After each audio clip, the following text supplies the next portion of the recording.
somebody, don't know who, leaked almost 100 gigabytes worth of files for the first 3 Halo games and even an early access build of Halo Reach. The whole story is kind of hard to nail down.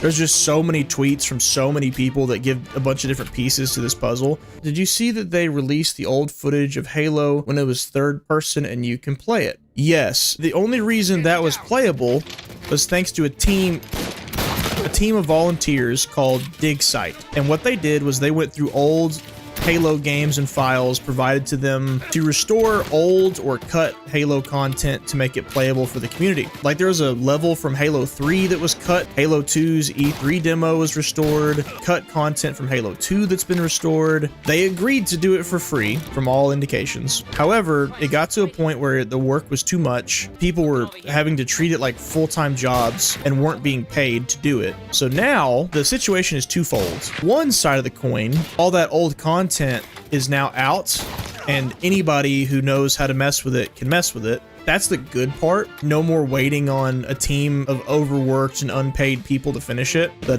bad news, though, is that this means Microsoft, they will probably never provide independent modders with files ever again because of this. On this platform, I'll tell you that stealing code that was never going to be used by the people who own it, who had no intention of selling it and no intention of replicating it or improving it in any way. On this platform of YouTube, I will tell you, it is very bad for someone to have taken that basically abandonware from them and given it out for free. It's very bad, but it's out there now.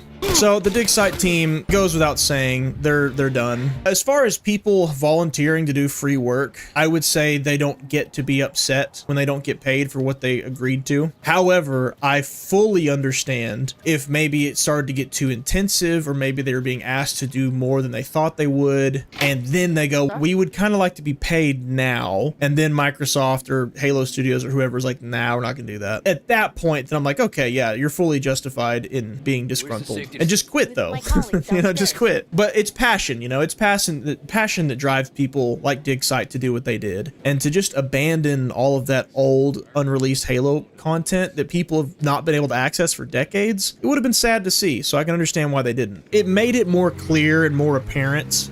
Not apparent, it's not apparent, it's obvious. It made it more obvious that the Halo franchise is completely on the backs of its community right now. I mean, go look at Halo Infinite. All the new content, just about all the new maps, are community made. It's the forgers that make it. It's fans that make it. They don't get paid a dime. Halo Studios is 343. Let's not cope here. Gizmo, will you stop, buddy? And it just spotlighted again for everybody just how indifferent Microsoft and Halo Studios is to the community. Like people even on the DigSite team saying that they had disagreements over the community itself. When I say community, I'm talking about the players, the gamers, the fans, the forgers, like everybody who's not working at Microsoft or Halo. And then you got people that are like, oh, it's not Halo Studios, it's Microsoft's fault. And then you've also got people that are like, it's not Microsoft, it's Halo. The answer is it's both. This narrative that devs or studios or team leads or studio heads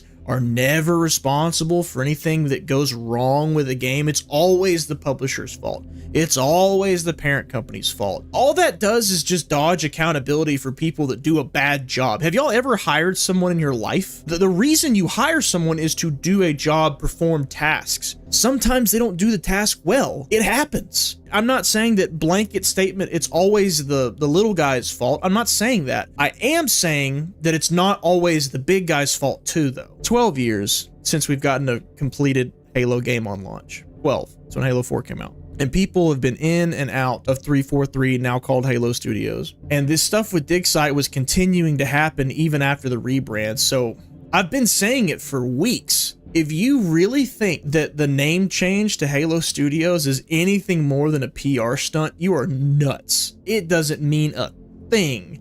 It's indicative that they want to change things, but it is not a confirmation of it. That I can promise you. I don't know what else to say to people who insist that Halo Studios is not the same as 343. It has to be Microsoft's fault when something goes wrong. It can never be because leadership at Halo Studios sucks. It can never be that. And it can never be they just make a bad game. It has to be that the top dogs, the top suits, must have mandated something to make it bad. And sometimes that's true. It's a mix of both. That's my answer, is what I'm trying to say. Defending the studio just enables them to continue making the same mistakes they've been making for years.